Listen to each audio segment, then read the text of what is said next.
Hello, SuperMOOCers. We are here on another bright and early Friday. It's Friday. Today, Jason and I are here with two creators, wonderful people, who've been kind enough to get up at the crack of dawn, even with new babies, to spend some time with us and talk about this book, Skin Horse, which was what we read for this module. So welcome, Jeffrey, and welcome, Shaenon. It's a pleasure to be here.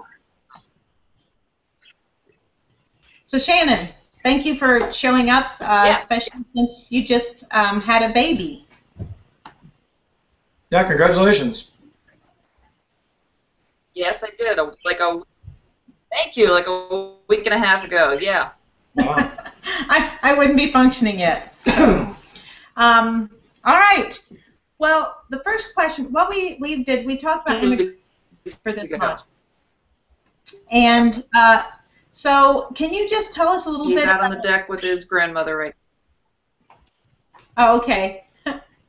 Can you guys tell us a little bit, maybe Shaenon first, about why you, or how you got this idea to use immigration in this story?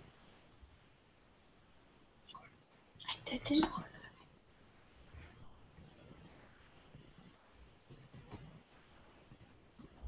Well, Skin Horse started out as an off of my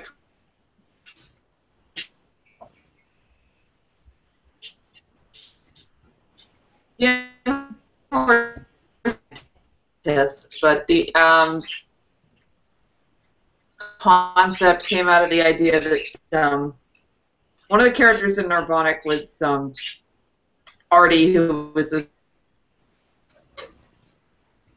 and I always, after, he was really the one character whose story was not really completed by the end of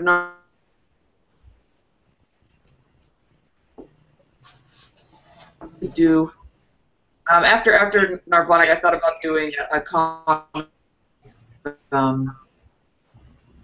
sort of black ops organization that would deal with, you know, the creation non-human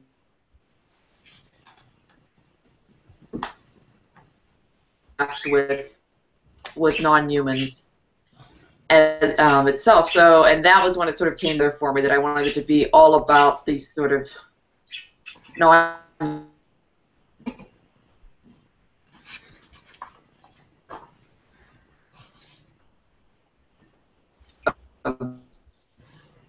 but that's where it came from, is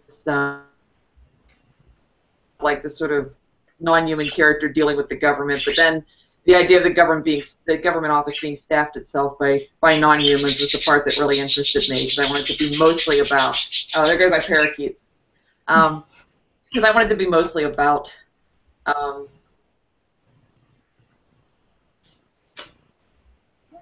mainstream human, you might say. I hope that answers the question. It probably doesn't. Yeah, it kind of, you're like going in and out, so we're catching little bits and pieces. So Jeffrey, no, you're co-writer on the book. I'm sorry. Oh, that's okay. Do you want to tell us a little bit about how you and Shaenon got together and came to, you know, make immigration such a big part of this book? Well, I was sort of a big fan of Narbonic, which was a more conventional science fiction, mad science comic, and Shaenon and I started corresponding because, embarrassingly enough, I sort of brought a really long fan fiction of her comic, and we talked with each other, and we started kind of feeling like we were drawing from the same well one way or another, that we sort of had the same inspirations, just to say, you know, cheesy science fiction, mad science, things like that. So we struck up a correspondence, and so I could continue to correspond over the run of Narbonic, which was a 6-year run. And after that was all done, Shaenon took a year break from doing a daily strip, and then she decided that she wanted to start a new daily strip, and she wanted to know if I wanted to help out. because I worked in it was supposed to be as Shaenon alluded to before. Sorry?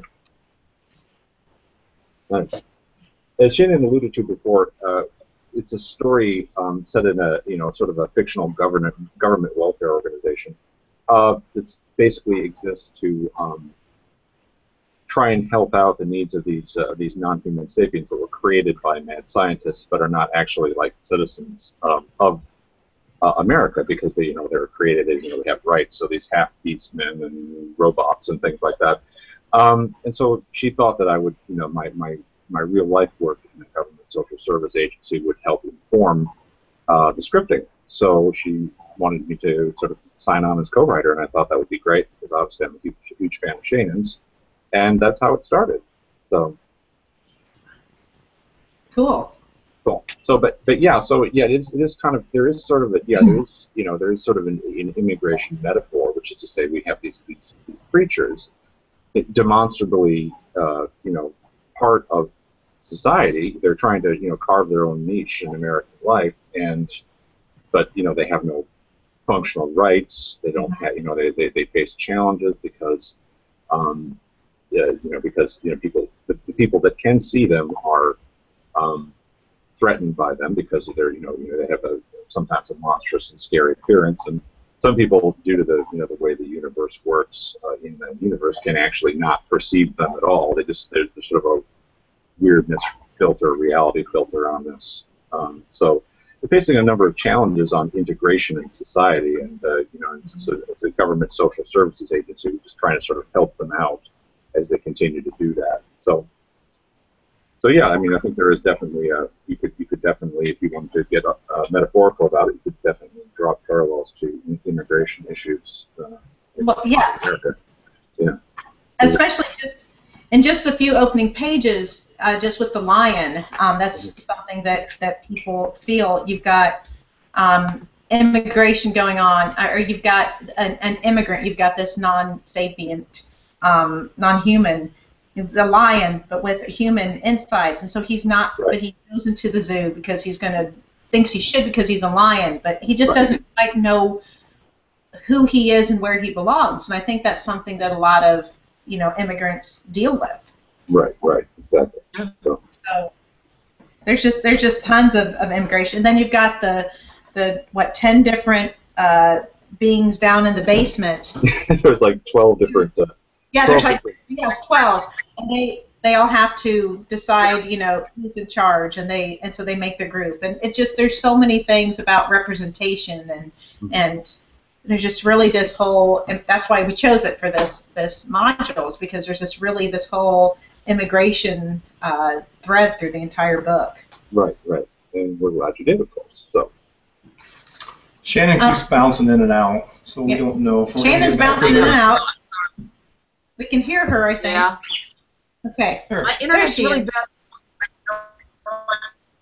I think I heard internet bad. Internet bad. Then she became a cyborg. The internet has reduced us to Frankensteinian levels of discourse. Exactly. So, okay. Question. Do you want me to talk about my eye? Marty Feldman, respect the classics. Yeah. Just so everybody knows, I stepped on a garden hoe, and it hit me in the eye, did the whole sideshow Bob thing. That's what happened with the eye. It just happened yesterday. It'll all be fine. Man, it's a classic, too. Nothing is broken. It's just classic. There's no video of it, thank goodness. But I'm really upset with the hoe, the garden hoe. Anyway, okay. I'm going to ask you a question now. Back to Skin Horse. Steve Haley sent in a comment. He said, I've been reading and loving Skin Horse. And he asked about where the idea originated. And did you have an idea in mind that you wanted to explore? Was it immigration? Was it an avenue to provide perspective on cross-dressing or gender issues? An avenue to explore the definition of humanity, or all of the above? Who wants it? I think it ends up being about minority. Yeah. I think it ends up being about different mainstream groups in general.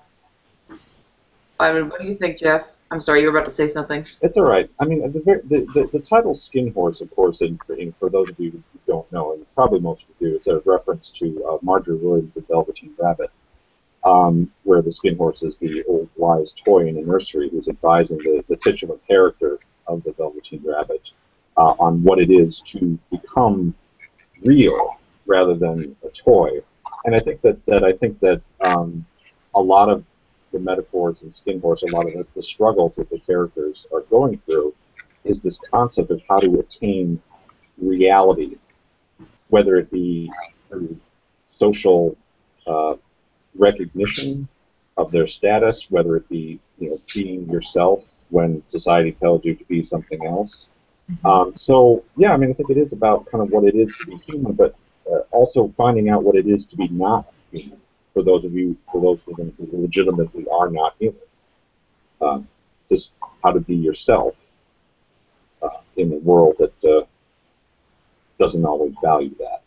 Yeah, and we can see that with the main character, with dressing like a woman, how a woman would dress. It's just such a wonderful comic, and I'm so glad that we get to introduce people who may not have normally picked it up to it. I actually went on to buy a few more copies, hard copies of it, and they were sold out at the store. So that was awesome. We actually sold out of our volume 1. Yeah, well, that's the one we're reading for the store. We're reading for the class is volume 1. So hopefully volume 2 will sell out too now. Yeah, that'd be great. So. Yeah, that's why we had delayed the interviews. We had a lot of people who couldn't get the book, so I had to send them to the web. Just get it digitally. But that's a good problem to have. Any way you can get it. Yeah. So, did you want to ask a question? This one here? It doesn't matter. Okay. Chris Trudello asks, in some ways, Skin Horse is about non-human immigration into a human environment. How do you think a helicopter with AI, a smart and talking dog, or a swarm would integrate with us in real life? Wow. Whoever wants it. Probably not very well. I guess that's the point of the comic. Although, I mean, part of what I'm doing, I guess the whole concept of integrating is part of what, but one of the issues we're dealing with here, because we're starting to have angry parakeets. But we're starting to get it in the story as it goes on. It's been going on for about 5 years now. We're starting to get into the issue.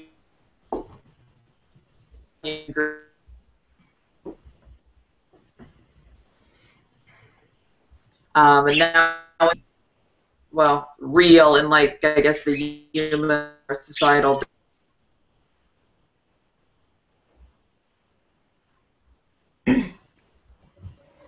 The Velveteen Rabbit, things do not go well for the non toys in the story, and I think that's what we want to get into, of whether it's a good idea for all groups, everyone can get along. So I have no idea how any of this would happen in real life, but the story allows us to explore ideas. Yeah. I want to know how angry parrots would integrate. Parakeets. Parakeets. Not very well. Yeah. Jeff, did you have a comment on that? On how? I think on a less theoretical level, if you're talking about practical levels, I think a talking dog would have an easier time integrating in society than either a helicopter or a swarm of bees. I agree. Especially a black unmarked helicopter, which is a classic symbol of a threatening government agency, and bees, which are bees. Dogs, have the sort of the blush of being, having functionally co-evolved with humanity. They're, basically part of us. So as long as Sweetheart doesn't, open her mouth, nobody looks twice at her. You know what I mean? Yeah. Exactly. Right. I thought that was a really interesting part, is where Sweetheart had to keep quiet so often, because that's just dogs don't talk, but yet people would accept the bears if they were in disguise. Right. which was hilarious. But it's very true. It's again, there's the whole idea of, you know, being an immigrant and having to put in a disguise in order to be accepted. So Right. again, there's all these layers of immigration, how people are feeling in this book, and it's just spectacular. Yeah, I agree. I think the talking dog. I wish my dog could talk, so I could, you know. Oh, man. Well, I wish my dog could understand, so I could say, "Please, that's not where you potty."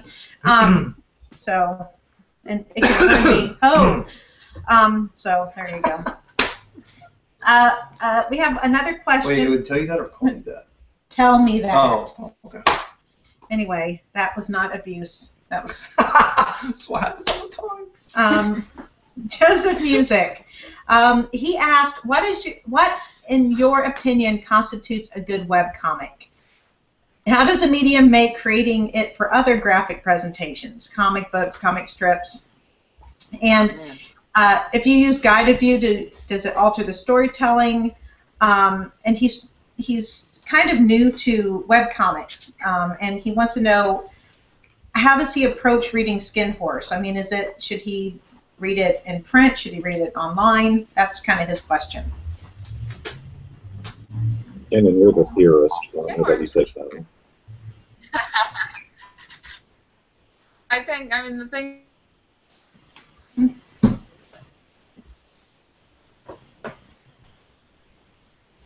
Have we lost Shaenon? She froze. Jeffrey, you want to take? I'll take a whack at it. Shaenon's more educated than I am on this No, topic. yeah, she's frozen right now. Yeah, there she goes. And she's gone. So webcomics it's an interesting medium. Certainly, you know, it breaks the bonds and the rules of what a comic should be. Skin Horse is actually fairly elementary as far as webcomics go. It is going to be a fairly standard. You know, it fires about 4 panels a day, 6 days a week, and it's very much analogous to, similar to a newspaper comic in that format. You know, because it's more static. But even in Skin Horse, we have moments when certainly a day will encompass maybe 2 or 3 rows, just because that, you know, it just kind of cycles across that. We had one recently where the character was having an extended flash forward vision of the future, and that kind of went on and on and on. You know what I mean? And that's something you just can't do in a traditional print environment, certainly serialized.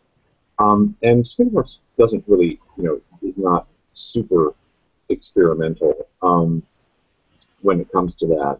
But certainly there's webcomics out there that really break the bond, you know, push the limits of what a comic is. You know, you get things like Infinite Canvas, where the comic can continue in multiple directions simultaneously, path off in different branches, and embedded objects, embedded animations, anything. You know, it's kind of an exciting field, and you know, so it's hard to exactly answer what makes a good webcomic. I mean, I think from a purely procedural standpoint, I mean, I think any good serial art is art that updates frequently on schedule and is a consistent product. I mean, that's one definition of good. But you know, you have definitions of comics which push points of humor that the traditional print can't handle. Push the limits of experimentation. You know, as far as format, things that other things that, you know, print can't handle physically rather than socially. So I mean, there's a lot of definitions of what makes a good webcomic. I don't know if that. Yeah. So. And you can get different experiences by either reading the print version or the digital version. Oh, absolutely. Right. Yeah. I also write a digital comic, and we just now are going to print. So we've had to change a lot of. It's been kind of headaches. Yeah, a lot of headaches, because you know you just can't get the same feel for certain things. So it's kind of it's 2 different experiences. Right. Certainly, waiting 24 hours between strips is very much different readerly experience than than just going on and literally seconds later reading the next strip. And exactly. We try to balance that. I mean, there are some certain comics that I've seen that literally spent their first panel every day recapping what had gone before, just because of that barrier, because of the 24-hour break. We don't do that. We're trusting the continuity of that, and we never get anywhere. If we recap the first panel and put a fourth panel punchline, sometimes that would leave nothing, no space to actually progress. So we try to strike a happy medium. It is a different experience reading it in print, and in some ways it is, because we often don't do recaps. Sometimes in some ways you may view it as the superior format. One, because again the lack of recaps, and two, because Shaenon and I are kind of notorious pre-planners. We kind of have these plot points worked out far in advance, and sometimes something that takes us 20 minutes to talk out will be 6 months of strips, and by the time 6 months hit, everybody's going, wait, who was that character? It's like, don't you remember him? It's like, it's in my head. I remember him. Why don't you remember him? Well, because it was 6 months ago. so it's a different experience, and I'm not sure which one is superior, because I've never been exposed to either of them for the first time, because that's all I've always been writing them. So interesting to hear what people think, having read it either digitally or. Yeah. Well, I think Shannon's back. Hey, Shaenon. Yeah. Hey, Shaenon. I'm in a. Okay. I love technology. I think we're going to wrap this up because we're at our 30-minute mark. I'm sorry we've had technical difficulties. I blame it on angry parakeets. Yeah, angry parakeets. Please tell us where, and we'll put it on the site also, where can people continue? I think they already know, but just where can people continue reading Skin Horse? Skin Horse is updated daily at skin-horse.com, and really I probably should have put that in my little toolbox. I'll just put the website up there. It's okay. When I go back and edit this, I'll put it across the screen. All right. Well, there we go. Yeah. So it updates 7 days a week at skin-horse.com. 6 days a week storyline, and the 7th day is used for community announcements, fan art, anything we want to put up. Currently, right now, because of Shaenon's maternity leave, we're running strips that are written by me but drawn by various guest artists throughout the internet.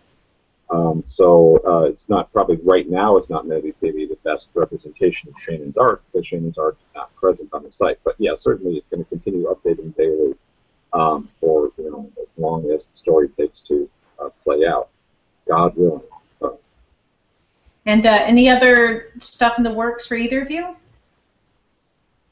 I maintain a monthly writing blog just to keep myself writing prose. I find that the experience of writing prose is vastly different than scripting for comics. Comic scripting is more like playwriting to me. When we have voice and scene directions, but no narration or prose, things like that. So I continue to write monthly at scriptnarian.net. So that's just where I just post my written works. So I have no upcoming projects other than to continue writing the Skin Horse. I've sort of been, my attention sort of taken up in getting the scripts ready for the maternity leave hiatus. So a lot of other projects are kind of been backburnered. But once we get through that part, we can start with some other stuff. So. Okay. And Shaenon? Actually, I've been writing prose too. I've been writing various science fiction stories. I have one hopefully coming out next month, and I have one that came out this month on Amazon's literary journal, Day One, a few weeks ago. All my short stories are on my website, Shaenon.com. Okay. And I also have a weekly comic strip called good idea before I realized the X-Files. Okay. You getting that? Maybe I can fill in. Yeah, you tell. Shaenon is serializing. Shaenon is serializing the entire run of the television program, The X-Files, by drawing a comic strip about each episode as it goes on. So she's basically doing the entire frickin' run of the entire show. That's a webcomic called Monster of the Week. I believe it's at monsteroftheweek.com. Yeah, it's an ambitious project, as Shaenon was probably trying to tell you. It sounded like a good idea to her before she realized that there are lots and lots and lots and lots of episodes of the X-Files. Yes. And I see her nodding, so I think I got the gist of what she's trying to say. So there's lots of them, and it's hilarious, and I speak unbiasedly because I'm not involved in that one. So. Yeah, great. and if you guys want to send a list of all these things, and we'll post them on the site so that, and I'll put them on the edited version of this so that we can all see them. Sure. So I really appreciate you both being on here, Shaenon. I really doubly, nothing against you, Jeff, but really appreciate you being here with your baby and having to get up early. Because Jeff, you're on our time, right? I'm central, so not quite. Oh, okay. So it's not quite so early. Yeah. Yeah. Okay. Well, I appreciate both of you being here so much. Jason and I really, we're trying to get people to, look at different types of things through books, through comics, and this is a really good example of one, a webcomic that is in print and just comics in general, but really interesting themes of immigration, and we just really appreciate you writing it and sharing your time with us today. Thank you for having us. I really appreciate it. Shaenon, thank you so much. Give the baby a hug for us, and hopefully we'll be able to meet in person soon. Good. Cool, thanks. All right, thank you. Thank you. Bye-bye.